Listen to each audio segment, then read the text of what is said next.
my art has become rusty and dirty after those long winter months. That's why I took on the 100 Portrait Challenge by Ahmed Aldoori.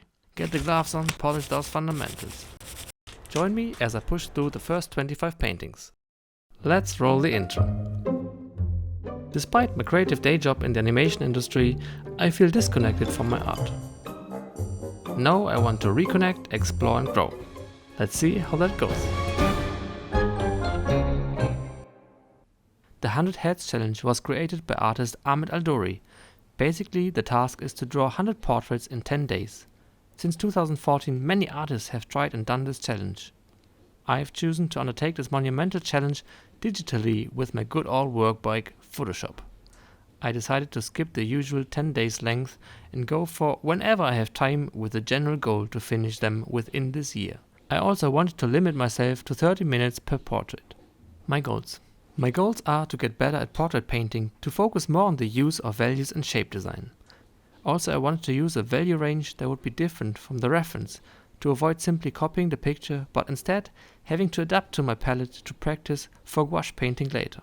The setup. First, I researched all the portrait references. Luckily, Ahmed already has a quite extensive Pinterest list of 100 heads, but since I didn't like a good third of them, I decided to extend and replace those. To also make life easy for me, I prepared all 100 references as PSD files, so whenever I would have time, I could just sit down and paint. If you like these references, download them for free on my Gumroad page. Let's start painting. Number 1. On February 9th, I finally did my first portrait. And no, this is not the round brush. Initially, I started the challenge with a different brush palette, but along the way I realized that I was hiding behind texture brush strokes. But more about that along the way.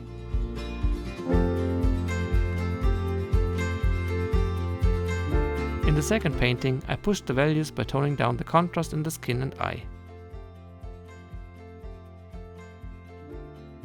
Maybe a little too much, but I was happy where things were going with this. Number 3. I really like this third painting. The brush strokes are much more controlled, but the overall values are too close to the original again. Number 4.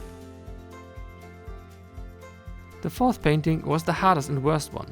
I painted the eyebrows darker than the eye, which looked weird, and the brushwork is messy and overworked. This led me to get a simpler brush for the next painting. Number 5. I used the square brush for the entirety of this painting, and I'm pleased with how the values are grouped together. I condensed all the shadows into one block and focused on painting the midtones. Also, the painting has a nice variety of small and large shapes. Number 6. I was back to a mix of the flat and the textured brush with not much success. The skin has way too much contrast and the painting falls apart because of the bad value grouping. Number 7. I'm still using a mix of square and messy texture brushes, but the value grouping is much improved. I've successfully separated the skin tones from the hair. Number 8. After taking a couple of days break and reflecting, I made a decision to only use the round brush moving forward. It was like starting from scratch with no fancy brushwork to hide behind. Additionally, I thought about switching from Photoshop to paper and fountain pen to develop a more personal style, but I reminded myself to stick with the original plan. I realized that the toughest part of this challenge is probably resisting the urge to change everything every couple paintings. That is especially hard for me. Number 8 turned out weird and messy with dark lips with no contrast around the eyes. The proportions were also off, so I reminded myself to spend some more time in the drawing first. Number 9. I am happy with the simpler brushwork and value grouping in this painting, but I think I went a bit too dark around the brows and the mouth compared to the eyes. Number 10. The brushwork on this one is really nice, but it's frustrating that the proportions are slightly off again, and the values are too similar as well. 11.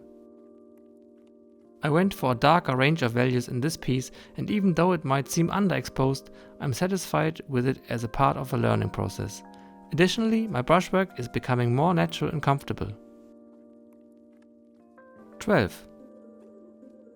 Once again, my drawing proportions are a bit off in this one, and the values in the face don't quite match up with those of the body below.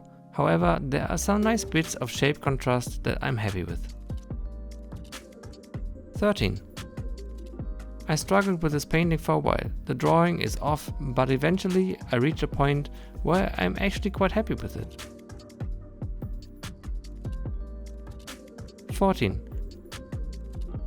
This one was a breeze after mostly painting female heads. So many wrinkles and interesting shapes to play with and explore. I really started to enjoy using the round brush in this one. It's just a shame that the eyes didn't turn out quite right. What's harder than drawing one eye? Drawing two eyes that belong to the same face. 15. I took a week-long holiday break, so I came back with fresh eyes and energy.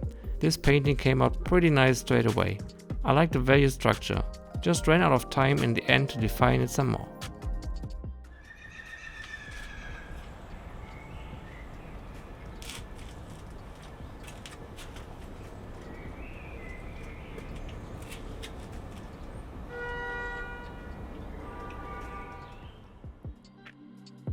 "16.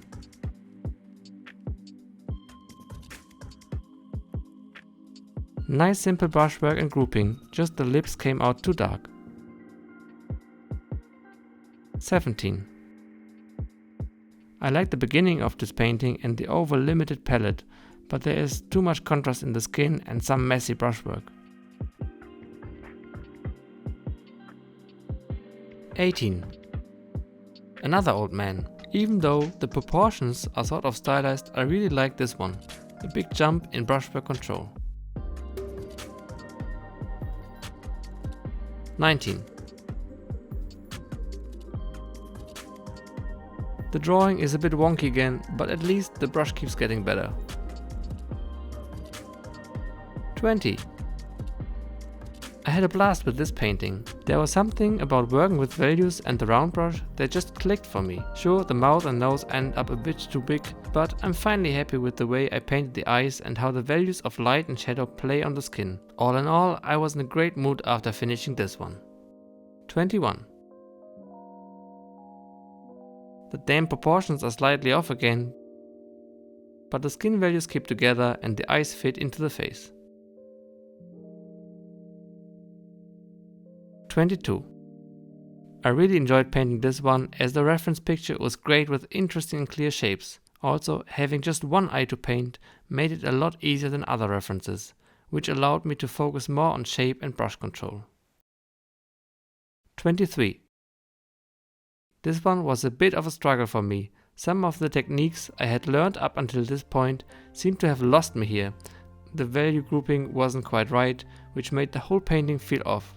The skin and eyes had too much contrast and the hair and skin values should have been more similar. Just want to forget and move to the next one. 24. Another male model. So much easier with only one eye and all those beautiful geometric wrinkles and such a great defined skull. Happy with this one for sure. 25. The last one. This painting was a great way to wrap up the black and white batch of the painting challenge. I feel like I was able to incorporate a lot of the things I've learned, and I even managed to paint two eyes that actually belong together on the same face. One thing I really like about this piece are the stylized brush strokes that I've started to develop with this round brush. That's it guys, we're through the first 25. I'm very excited about everything I learned from this batch and I can't wait to jump into the next 25 paintings. Those will be with just 2 colors each. What do you think of this challenge? If you're up for it, you can grab all my references on Gumroad for free or have a look at the original Pinterest board. So what's next? I feel like we all need a little breather before I unleash the next 25 paintings on this channel. So I have another project in mind next. I want to build my own James Gurney style easel so we can go rock those awesome gouache paints outside. But before that, I'm gonna sneak in another Blender video because I'll be on the road again and I've got some super cool stuff to show you in Blender, so stay tuned. Come on Friedrich, surely our viewers don't need to get reminded about this. Stop it and go do some paintings. Until Monday 2 weeks then, happy sketching.